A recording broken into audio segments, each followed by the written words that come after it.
Hello అండి. ఈరోజు కోయిటి వాళ్ళకి ఏం చేశానో మనకేం చేశానో చూపిస్తాను చూసేయండి. ఫస్ట్‌లోనే ఏంటి సంగటి, వట్టి చేపలు, పచ్చింతకాయలు. ఈరోజు స్పెషల్ వచ్చేసి వట్టి చేపలు, పచ్చింతకాయలేసి కర్రీ, రాగి సంగటి అనమాట మనకి. కోయిటి వాళ్ళకు పప్పు, ఇంకా వచ్చేసి మక్రోని, వైట్ రైస్ చేశాను. పప్పు సూప్ కూడా చేశాను. పప్పు సూప్ అయితే చూపిలేదు ఇక్కడ. ఫస్ట్ అయితే చింతకాయలని ఇలా కట్ చేసుకొని మంచిగా వాష్ చేసుకొని ఒక 2-3 మినిట్స్ అయితే ఉడికించుకోవాలి. దాని పల్పు తీసి మనము గుజ్జు తీసుకోవాలన్నమాట. మొత్తం పిప్పంతా తీసేసి ఇలా వేడి నీళ్ళు వేసి నేను ఒక 3 మినిట్స్ అయితే ఉడికించుకున్నాను చింతకాయల్ని. తర్వాత అయితే ఎండు చేపల్ని తలకాయ తోక అంతా క్లీన్ చేసుకోవాలి నీట్గా మొత్తము తీసేసుకొని. ఇవి ఉప్పు చేపలు అనమాట. వేడి నీళ్ళు వేసి 3-4 టైమ్స్ బాగా వాష్ చేసి మళ్ళీ నీళ్ళల్లో కొద్దిసేపు నానబెడితే ఉప్పు అనేది వెళ్ళిపోతుంది.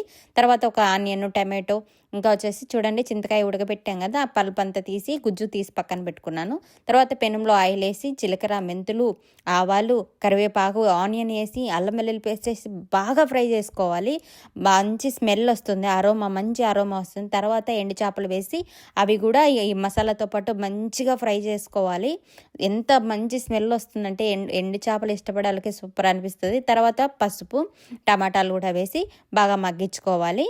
బాగా మగ్గించుకొని ఇందులో నేను ధనియాల పొడి, కారం పొడి, ఇంట్లో చేసి పెట్టుకున్న ధనియాల పొడి, ఇంట్లో చేసిన కారం పొడి, ఈ రెండే అయితే వేసేసాను. తర్వాత మనం చింతకాయది పలుపు తీసి ఎంత గుజ్జు తీసి పెట్టుకున్నా కూడా అది కూడా వేసి మంచిగా బాగా ఫ్రై చేసుకొని గ్రేవీకి సరిపడా వాటర్ వేసుకొని ఉడికించుకోవడమే. అంతే, కర్రీ అయితే రెడీ అయిపోయింది. సూపర్ టేస్టీగా ఉంటుందన్నమాట ఈ కర్రీ. ఒకసారి కంపల్సరీగా అయితే ట్రై చేయండి. తర్వాత అయితే రాగి సంగటికి సరిపడా వాటర్, అంటే ఒక గ్లాస్కి 4 గ్లాసులు వాటర్ వేసి రాగి సంగటికి మంచిగా రైస్ మెత్తగా ఉడికించుకొని అందులో రాగి పిండి వేసుకోవడమే. మీకు ఎలా వీలైతే అలా చేసుకోండి. కొందరు రాగి పిండి ఎక్కువ వేసుకుంటారు, కొందరు రాగి పిండి తక్కువ వేసుకుంటారు అనమాట. చూసేయండి, సంగటి అయితే అయిపోయింది. వావ్, ఎంత బాగుండిందంటే అసలు నేను మొత్తం తినేసానండి, ఎంత టేస్టీగా ఉన్నింది. ఇక్కడైతే కోయిటి వాళ్ళకి పప్పు అనమాట. ముందుగా పప్పు అయితే ఉడికించుకోవాలి.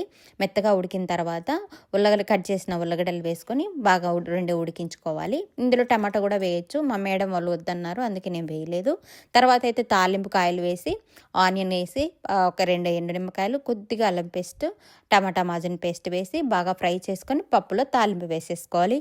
అంతే, పప్పు అయితే రెడీ అయిపోయింది. సరిపడైతే ఉప్పు వేసుకోవాలి. అంతే అండి, సింపుల్ అండ్ టేస్టీ కోయిటి వాళ్ళ పప్పు అయితే రెడీ. ఇక్కడ మెకరోని కూడా రెడీ అయిపోయింది. మెకరోని అయితే వీడియో తీయలేదు. రైస్ కూడా వైట్ రైస్ అయితే చేసేసాను, ఉంచుకున్నాను అనమాట. థ్యాంక్ యూ ఫర్ వాచింగ్ అండి. ప్లీజ్